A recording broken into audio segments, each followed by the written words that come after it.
ఈ బిగ్ బాస్లో కంటెస్టెంట్ని నాగార్జున తిడుతున్నా కానీ మళ్ళీ గొడవలు ఎక్కువ అవుతున్నాయి. నాగార్జున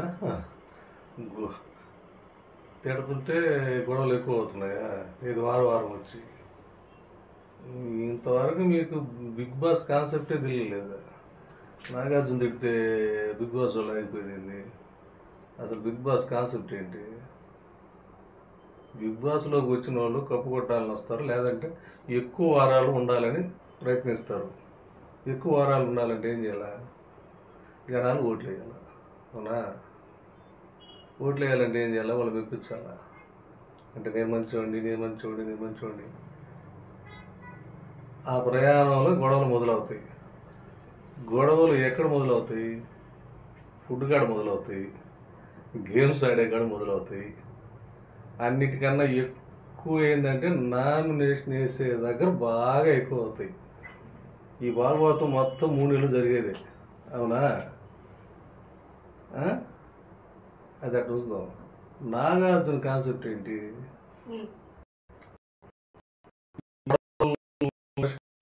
ఆయన శనివారం రోజు వస్తాడు కదా, అంతేనా? శనివారం రోజు వచ్చి దీని గురించి చెప్తూ దాంట్లో ఎవరన్నా తిట్టుకునే వాళ్ళు, అరుచుకునే వాళ్ళు తణుకుని పోయేదాకా వస్తారు కదా. ఎవరైనా తప్పులు ఉంటే ఆయన కొంచెం వార్నింగ్ ఇవ్వడం, కొందరు పోగొట్టడం ఇవి చేస్తాడు, అంతే కదా. రెండో కాన్సెప్ట్ ఏంటి? ఎలిమినేషన్ చేయడం. అవునా? ఆ ఎలిమినేషన్ చేసేటప్పుడు మధ్యలో ఆ చెలుపు చేస్తలేదు చిన్న చిన్న డ్యాన్సులు అవి ఇవి వేయడం. ఈ శనివారం ఆదివారం రోజుల్లో నాగార్జున ఎక్కువ కాన్సెప్ట్ ఏంటి?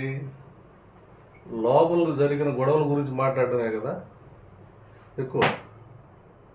మరి లోపల గొడవలు గడవకపోతే నాగార్జున 2 రోజులు వచ్చి ఏం చేస్తాడు? లోపల గొడవలు లేకుండా కాముగా తినేసి, కాముగా గేమ్ ఆడుకొని, కాముగా నామినేషన్లు వేసుకొని ఉంటే నాగార్జున 2 రోజులు వచ్చి ఏం చేస్తాడు?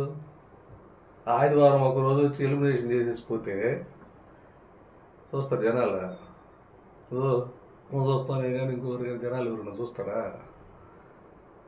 నాగార్జున 6 రోజులు జరిగిన దాని గురించి చెప్పేసి వెళ్తాడు. మళ్ళా వారం మొదలవ్వాలా నాగార్జున రావాలంటే.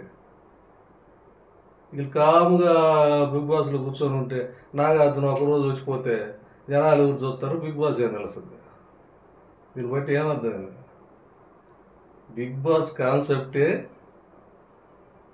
గొడవలు, రచ్చలు అవి ఉంటేనే జనాలకు ఇష్టం, అంతే కదా.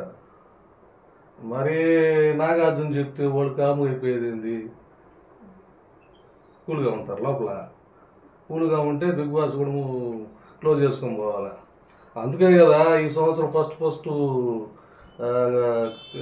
పెద్ద గొడవలు తక్కువ ఉన్నాయని కదా. అది వైల్డ్ కార్డులో మాధురి గారు, నేను ఇంకో అమ్మాయి ఎవరు అమ్మాయి పేరు నాకు తెలియదు, ఎవరు అది వచ్చిన తర్వాత కదా ఇంక లోపల రచ్చలు, సోషల్ మీడియాలో రచ్చలు, బయట జనాల రచ్చలు ఒకసారి బిగ్ బాస్ లేచిపోయింది. ఏమైనా ఏంటంటే ఈసారి బిగ్ బాస్ లేపింది అయితే మాధురి గారే. సరే ఆ గురించి ఏదైతే మనకు అవసరం లేదు కానీ. కాబట్టి బిగ్ బాస్కి మెయిన్ కాన్సెప్ట్ ఏంటంటే గొడవలు, రచ్చలు, రావిళ్ళు. అది లేకపోతే బిగ్ బాస్ లేదు. ఓకే.